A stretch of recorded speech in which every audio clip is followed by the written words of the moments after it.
Good afternoon, everyone, and welcome back to the channel. Today, we've got a lot of severe weather to cover across the southern, south central, eastern United States. It's kind of everywhere across the southern quarter of the country or so down in here. A lot to talk about, so let's get right into it here. So this is our current, recently updated Day 1 outlook from the Storm Prediction Center, and is showing us here a pretty narrow corridor of a marginal risk from central Oklahoma down to the Midland Odessa area, and kind of oriented along what will be a cold front there. Currently, no tornado risk here. 5% wind and 5% hail are driving this marginal risk. The Storm Prediction Center goes into more detail here. You can pause the video if you would like to read this. Feel free to do so. And with that being said, we'll move on to our Day 2 outlook. So we have a big jump here in size, in the very least. So this is getting, from west central Oklahoma down to Shreveport, up the Mississippi River, into all the way up into central Illinois. Really, I mean, it's a huge area. Southern two-thirds of Missouri, all of Arkansas, really the northern half of Louisiana. It's a big marginal risk, and you can see here this is a 2% risk of a tornado in this region here. A little bit smaller, just kind of centers itself on Arkansas. In fact, the entire state is covered. So big area for tornadoes here possible, and then a huge, it's the whole size, a marginal 5% risk of damaging winds exceeding 55 knots. And then we have this hail risk centered a little bit further to the west. Likely that these storms will, when they initiate, have hail and then transition more linear, that wind and tornado threat later on. And then, now that's been covered, we look at the big day here. This is a thing that's got everybody talking on social media. I've been seeing this. It started out as a flight risk equivalent issued on day 6. So it's been around. The Storm Prediction Center has been on this very long and maintained that risk area here. So it extends from northern two-thirds of Louisiana through all, northern two-thirds, quarters of Mississippi, a northwest chunk of Alabama, Memphis area of Tennessee, almost all the way up to central Tennessee here, back down here to southeastern quarter, maybe I should say, of Arkansas. Big slight risk, even larger marginal risk areas surrounding that. What we know at this time is that this is just a 15 and 5% risk equivalence. We don't know anything else. We'll get that tomorrow, so make sure you tune into tomorrow's video for that, because we will be going over it as soon as it gets issued. Again, if you would like to read this, I'll highlight it here. You can pause the video and read this if you would like. And after that's covered, we're looking into the day 4 time frame. As of right now, predictability too low. Don't have anything out right now, likely because it may not even be a slight risk equivalent. It may just be a marginal. You can read this discussion here that's talking about day 4, but in general, I'll save you the trouble of reading that. Draw on this a little bit here. Likely somewhere in here we'll have a marginal risk, 5% for damaging winds and hail, maybe tornadoes, the further south regions here possible. But that's all that covers there. And so we don't know anything else about that as of now. They're talking about it, so that's all we get. So we can move on here. This is the Storm Protection Center's mesoscale analysis page, and what we'll be using this for is going over this feature right here. This is a shortwave trough. Is ejected very far south, centered over the Pacific right now. But it's very far south here. You can see it. Stronger flow is starting to make its way, nose its way into the desert southwest here with this jet streak.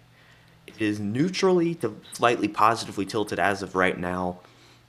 This will be some help for today's risk area up here. Not a whole lot. It's really more for tomorrow's risk area and this area.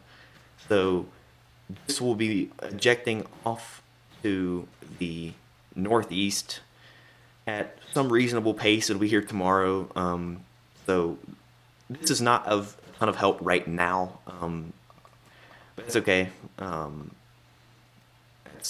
We'll just go over it when the time comes. And then we go on to our surface analysis, which again isn't a whole lot of help right now.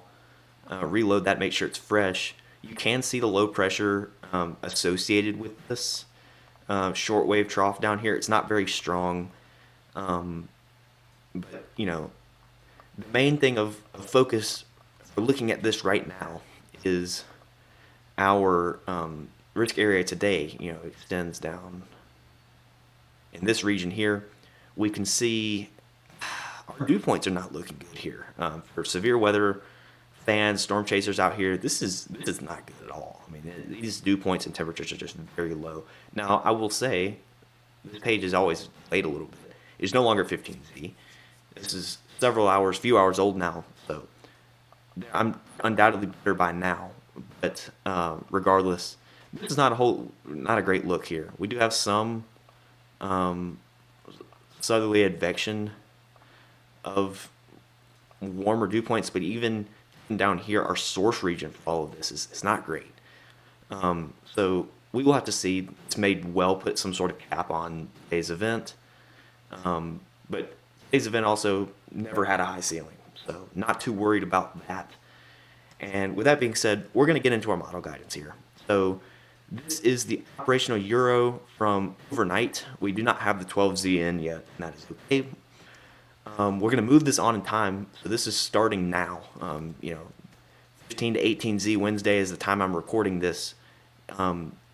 We see our feature here moving east and north with time, mainly just east as of right now. It really begins to increase the speed in the jet streak here. This right here is 15Z Thursday, 18Z Thursday, possible storm time here. So if we look closer to here, we have our jet streak here, centered right over the areas they're talking about. I think the Storm Prediction Center has kind of nailed this outlook right on the head, and we can see winds kind of splitting apart. This is 500 millibars up here, 18,000 feet. For those of you who don't know, so this wind is feeding in straight and then beginning to split apart. What that does is somewhere in this region here, it creates a void. Air is brought up from below to fill that void. You get rising motion in the atmosphere. So you can see this here. I don't know what that was. Get rid of that. That's for Thursdays. That's for tomorrow's threat.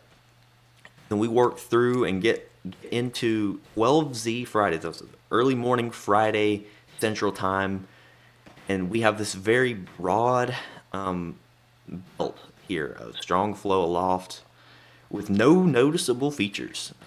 This technically up here is a short wave. If you remember, our actual risk area is up in here, and there's not really a whole lot to look at here. So there's a good chance that there's not going to be a specific shortwave that impacts the area we're looking at here. So I'm just going to keep that circle on the screen here. Just move this forward. So this is getting into mid to late afternoon Friday, this time frame right here that I'm flipping through the frames of.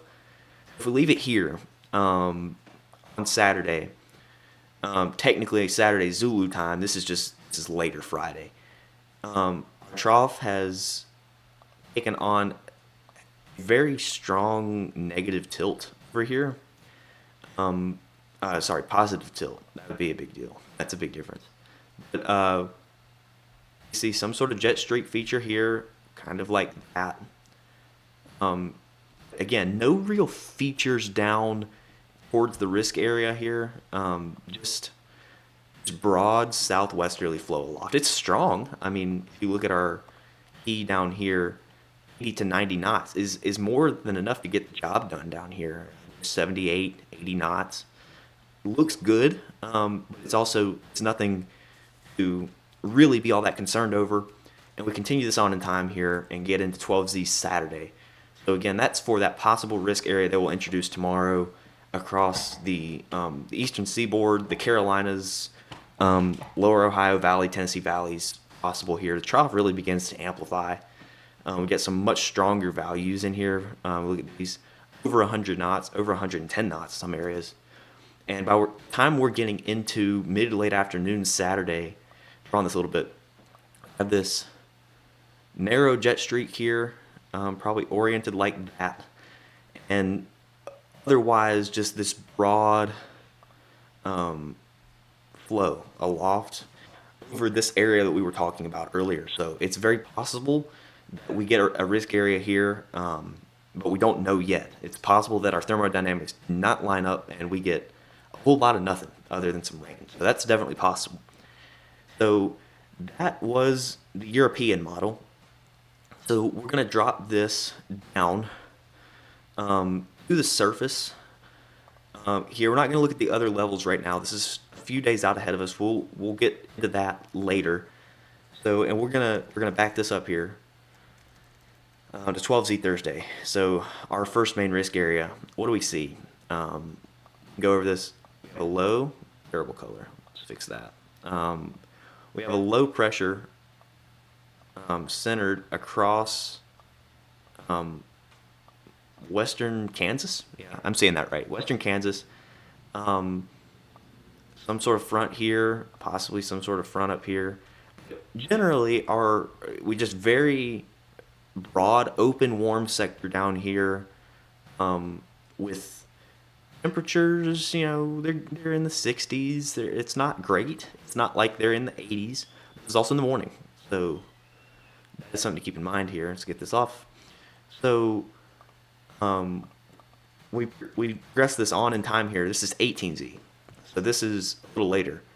And what we see now is that our surface low has traveled through Kansas. It's over here now. The center of it's somewhere over there. And we have very strong southerly winds out across this region feeding up north into this low. So it's bringing a lot of warm, moist Gulf air all the way up into this region. And, if you remember our risk area, somewhere in here, right? Maybe not quite that far west, but you get the idea. It's well entrenched in this broad warm sector, so that's a decent look for severe weather. Then we move this out here a little bit. So 12Z Friday. Like, where's our surface low, right? It was over here. It is all the way nearly in Canada now. In fact, that might be in Canada. I can't really tell. We have some sort of frontal boundary that drapes down. Our warm sector looks something like this. It's kind of narrow, warm sector. But we're getting these warm temperatures all the way up to the Great Lakes, which is impressive, to say the absolute least, when looking at this. We move this on a little bit to later in the afternoon, we just get this kind of nebulous pattern look down here. No real surface low driving across the region or anything, just this kind of broad southwesterly flow maybe, but we have kind of two warm sectors here. This one here and then this one. The reason that these are separate is likely because right in here some sort of storm system complex going on that's cooling this air temperature down. We move through that and continue to click through our frames here. So this is 12Z Saturday. Because we're going to look at it real quick just to show you. Because we have this amplifying pattern aloft, what we end up getting is some cyclogenesis to occur down here. We have a low starting to, draw that a little bit better. It starts to center itself over, Western Kentucky, maybe Illinois, Indiana. It's broad. It's not huge, but it's there. Um, our front is kind of hard to see. It's probably in here. Again, our warm sector is mostly in the same spot. It really is. It's not moved a whole lot. So our warm sector looks like this, and we have this southerly flow feeding into the low from the Gulf. So if you think about our possible risk areas here, being Carolinas and surrounding areas, really, it's not a bad look there. This is 12Z Saturday, so we begin to warm this up here. This is 18Z. This is like 1 p.m. just after lunchtime Eastern time here. Low has moved itself off very quickly, and we have. It's hard to tell where our front is. It's somewhere in here. I may have gotten that off by several dozen miles, but this scale, it's not really all that important. See these warm temperatures down here. In the 60s, 70s. Depends on where you are, really. And one feature you will see here as we move this one more hour, this is 4 o'clock. This little cooler right here, that is a storm system. That is the storm system, I'll say, moving through and cooling the air temperature down. So it seems to be this time frame right here, Saturday, January 10th. This is 4 o'clock, 4 p.m. Eastern time that this would be moving through. Again, also, one thing of note, this is still a few days out ahead of us, and the Storm Prediction Center is highlighting uncertainty in this time frame. This is just one model run, so let's not get too caught up in the details here. So we're going to move ahead to GFS. We're going to go through this a lot quicker. No need to go into that much detail. We can move this off. This is getting into Thursday. A short wave crosses the risk area that we have Thursday, and then continues on, get this broad southwesterly flow, and by mid to late afternoon Friday, most of our risk area is entrenched in at least 50 knots, 50 to anywhere from 50 to 80 knots of flow, and by 12Z Saturday, I will note this solution. This is from the operational GFS model, has this jet streak strengthening the same, but its orientation is like miles, hundreds of miles further to west, mainly some to the south. So it's different. It's a different solution. Really, more than anything, it's just slower. It's not as it moves quickly.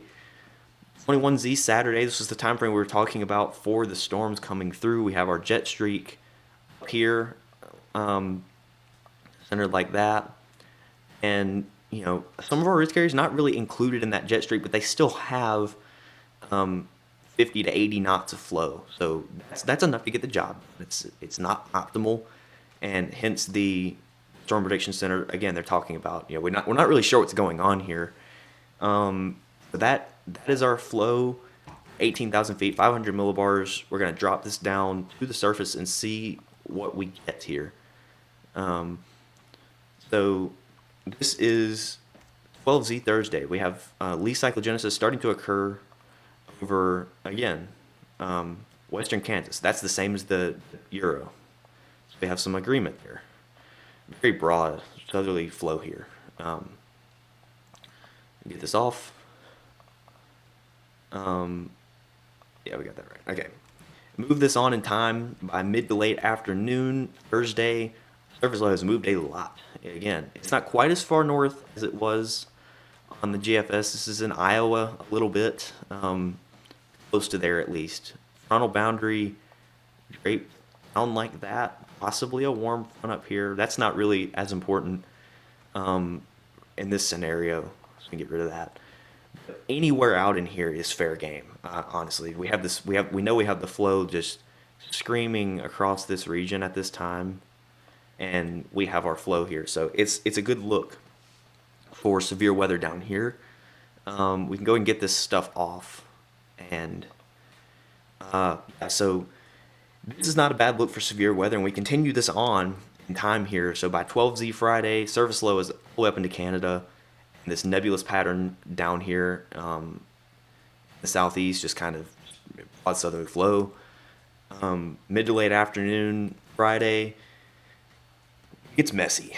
This is likely due in this region here because there's storms ongoing. There's no just clear southerly flow. Everything's kind of jumbled up and messy here. So it's hard to tell exactly what's going on.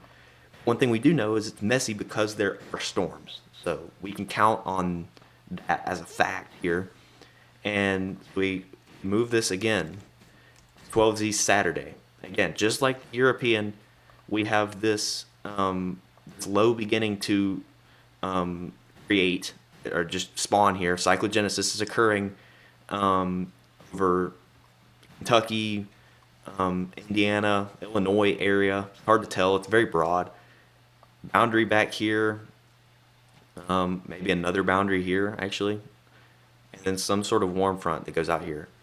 So this is actually a little bit better of a look, I will say, for the areas I'm about to circle, just right in here.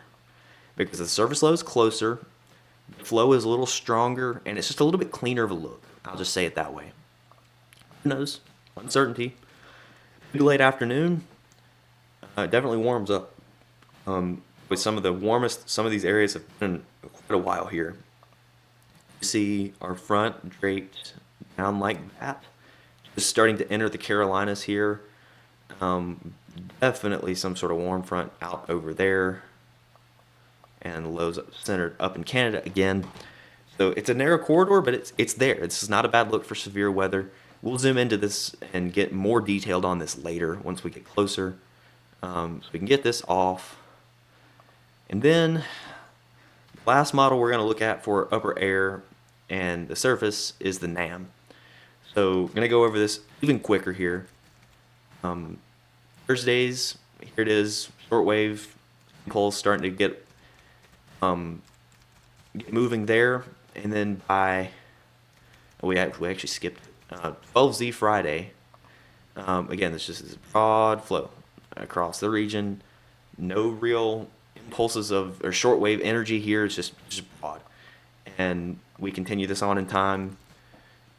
And by 12Z Saturday, it's kind of a mix between what the Euro looks. So this looks a lot like the Euro, but it's a little bit more progressive than the GFS, but not quite as much as the Euro. So it's in between. And we have that jet streak beginning to develop. This is one of the stronger speed, at least, solutions that we have here. Jet streak relegated much further to the west, or not much further, but it's definitely further to the west than some of the other solutions we've seen. Either way, it's also more compact, so this would have less effect on risk area possible. It's just there. One thing that is going to definitely help us do is get cyclogenesis happening. So we move that through, and that's all that we actually have. The model only goes out for about 4 days. So back this up a little bit to about 0Z Saturday. This is late afternoon, Friday Central Time. Again, we see this nebulous pattern is hanging around with us through all model guidance. But what do we begin to see? By 12Z Saturday, what do we get? Another surface low being modeled here over western Kentucky, southwestern Kentucky. The same. We have a front draped here. Looks like some sort of warm front up here. Again, not nearly as important. Notice on this solution, it just kind of sticks out to me a little bit more. That I can click on the right thing. You see in these areas, I know what I just circled is in a smaller, but it's supposed to be the isobars here, how close together they are, indicates that it could be breezy out here. And the only reason I bring that up and that matters is because that can really get some warm air advection going. And by mid to late afternoon, our front is now moved in closer and warm front up here. So it's kind of like GFS, just gets this narrow corridor going, and it's very possible that we get some damaging wind threat involved with this. So all of that being said, we will get more detailed, probably in tomorrow's video, zoom into the surface a little bit, draw on it some more, try to point out some features, but this, I'm just going to go over this and move on here. This, what we're looking at here, is the RRFSA model, and we're gonna flip through the frames here. Notice, what there's nothing here. Actually, it was a glitch. Let's fix that, or just reload it. Actually, so we begin to move this on in time. This is the timestamp is up here as opposed to over here. Move this on in time here. This is 12Z Thursday. So this is the morning Thursday. And what we have here is some strong to severe storms in southwestern Oklahoma. You see these little streaks coming off indicate some possible rotation in these. And so we continue to move this on. It's a very quick progression here. I mean, it really is. This is 15Zs. This is early morning, rolling through Oklahoma, Kansas, Missouri, just kind of a cluster. This doesn't look all that significant to me. We have 2 to 4 o'clock here. We have, this is probably along the front. We have a little complex of storms beginning to redevelop. All going to depend on how much heat, how much the sun can come out of those clouds. And then, technically, still within this forecast range here, down in Arkansas, we get a little cluster of storms. You need to watch these. I'm going to circle an area here and leave it circled. So, right in there, this is starting out later afternoon Thursday and goes all the way until we're getting closer to midnight. They actually continue. These little cells here could be an issue for tornadoes right towards the end of the forecast range for Thursday. And we move this on, and it gets us through this section, and it ends. This is 12Z Friday, so our risk area for Thursday is done. We move on here. This is a new model that's come out recently, the GSL MPOS G, and this is an old run. You may notice Tuesday at 12Z. That's over 24 hours old, but it's the latest run we have. We're gonna go through it here, same view, and it's gonna lag for us again. I really appreciate when the weather does that for us. Move this on in time, and again, we're getting into Thursday here, and possible complex of storms rolling through in the early morning hours Thursday, and by 12Z, central Oklahoma, it more just looks like rain, honestly. I don't know a whole lot about this model. It may be biased towards rain. I don't know. Specific complex could definitely have some wind damage threats embedded in it, as well as tornadoes. Everything's possible. Move this on. This is just a kind of nebulous look, but even though that's the case, take a look here. Don't pay as much attention to, oh, there's no reds. Oh, there's no reds on the screen. Why is that? That's fine. Just look at this. It's kind of belt of scattered, more isolated storms here that could definitely pack a punch more local scale. So don't look at this and say, hey, nothing's happening. We don't have to worry about that. Possible, but don't assume that that's the case. Move this on. And kind of the same as the RRFSA model, we kind of have some more stuff ongoing down here in the early morning hours on Friday, which is still technically within range. Who knows? Hard to tell. And that's 12Z Friday. It's actually could be some snow depending on the temperature. I haven't looked. It's possible, or just rain. Nothing severe about that. Then we're gonna move our next one here. This is the NAM 3K. I'm gonna go ahead and reload it. Not even gonna wait. Get that circle off. It's almost done loading here. All right, perfect. So we get through Wednesday. Now, this solution is a little bit different, obviously. This is Thursday in the early morning hours. This is a different look entirely. A lot of rain, like a rain shield ahead of this. And that could really change the way this is. This is one of our only models right now that provides sounding. So we're going to look at the sounding and just see what we get here. So we have very saturated column. If you look at this, temperature and dew points are being plotted here, and this is height on the left. So the higher up you go, the higher in the atmosphere you go. Temperature lines are a little skewed, that's why it's called a skew T. And notice how these, except for right, I for some reason decided to use black on a black background. That's not a good idea. Except for this region right here, everything's wet. These dew points, temperatures are riding right along with each other. So it's not a great look for severe weather here. There's buoyancy, however. Mixed layer cape, nearly 1,000 joules kilogram. So it's not terrible. Get this off of the screen here. Anyway, this is 12Z. Move this on. What we have by 15Z is still kind of early morning. The sun is about up by now. And we have this kind of blob of just single cell storms, pulse type storms maybe. It's kind of hard to tell. And I did not mean to click a sounding off of that. That's not what I meant to do. So we move this on in time here. It definitely seems to pick up as we get towards lunchtime. Cluster storms moving through eastern Kansas, western Missouri, and up into Iowa. Definitely pack a punch.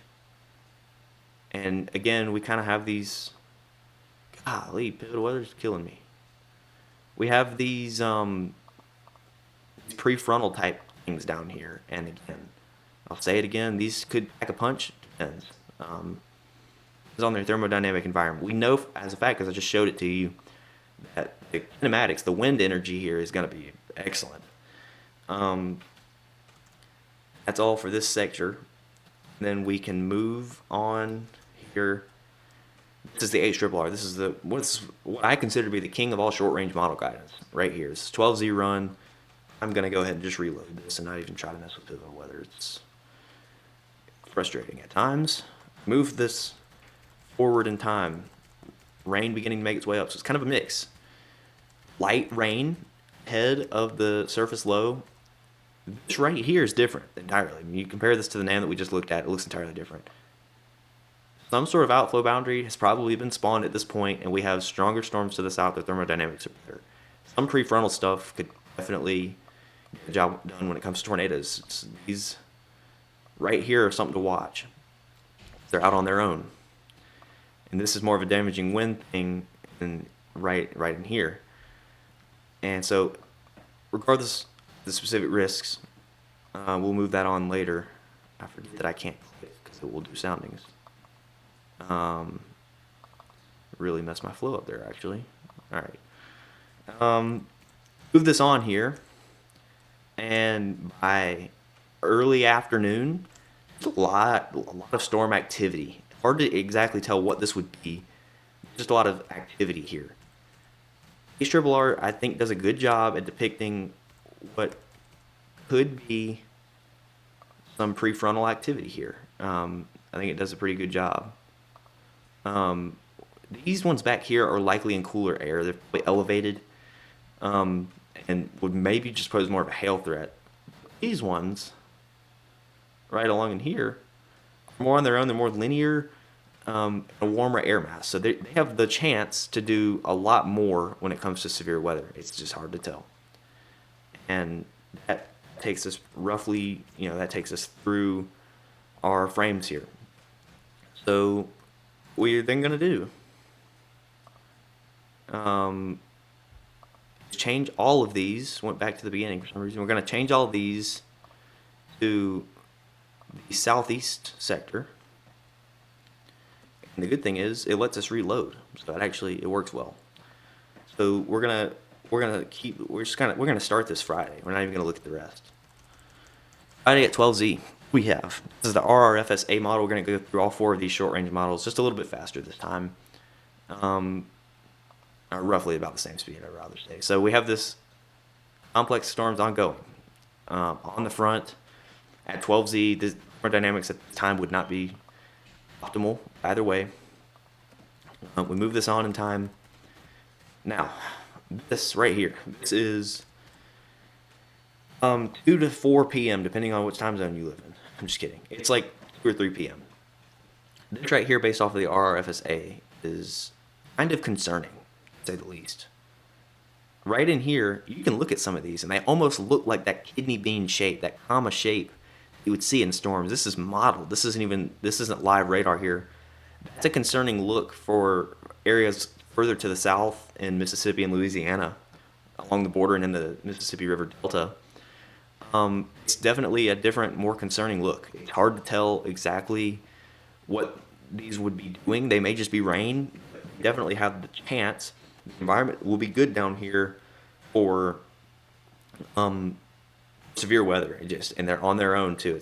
It's a concerning look. And otherwise, we still have this kind of complex of storms riding along up here. And these could be in cooler air.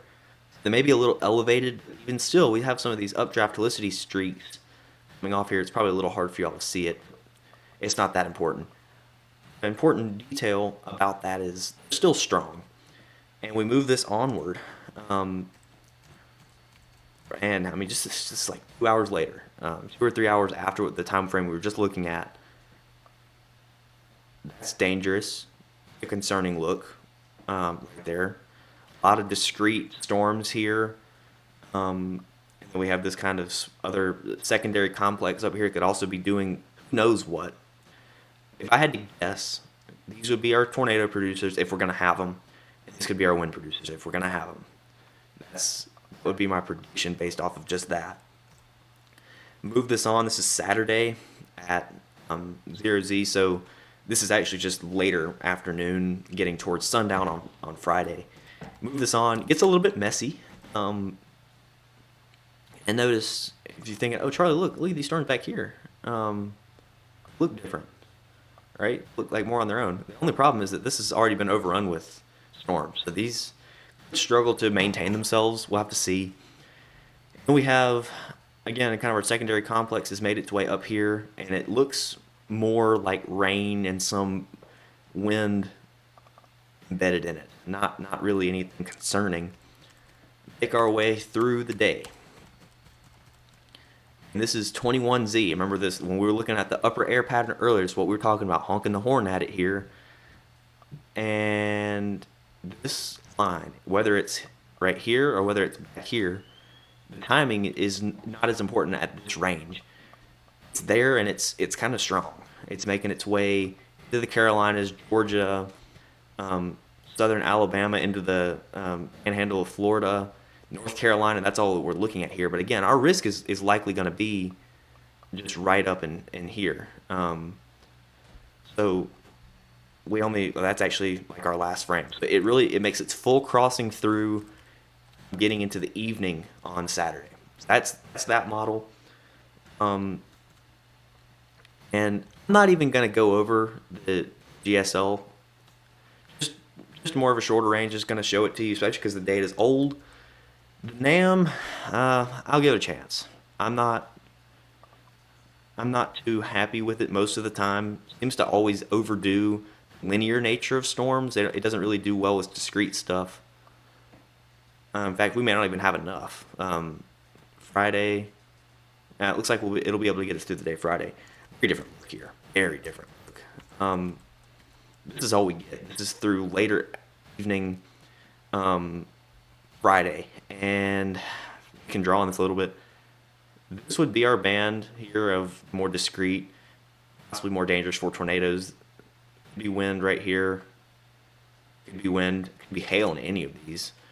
Not nearly as polished and easily laid out for us, though. It's kind of being difficult, if you will. And that's all we have for the NAM. It only goes out 60 hours. And then I definitely, well, actually, I can't show you the HRRR because it only goes out 48. So we'll leave that there. But ultimately, we go back here and look at this. This is our main day. Um, I don't think they're going to do a whole lot to this outlook. If I had to guess, they'll keep it mostly the same. They might, I'll pick yellow just because, they might take the slight over here a little bit more and fill that in. They might, it's possible, take marginal and go over here with it a little bit more, depending on timing. Probably not that far east. It's possible. That's our main risk. Um, yeah, that's all I really have for you for today. This is the main event.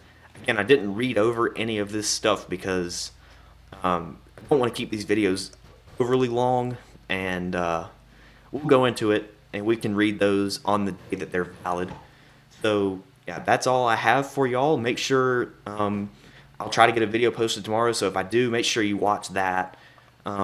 Leave a like, comment down below if you have any questions or critiques. It's obviously a new channel. I'd love some constructive criticism. So whatever comments you want. Subscribe if you haven't already. I will see you in the next one.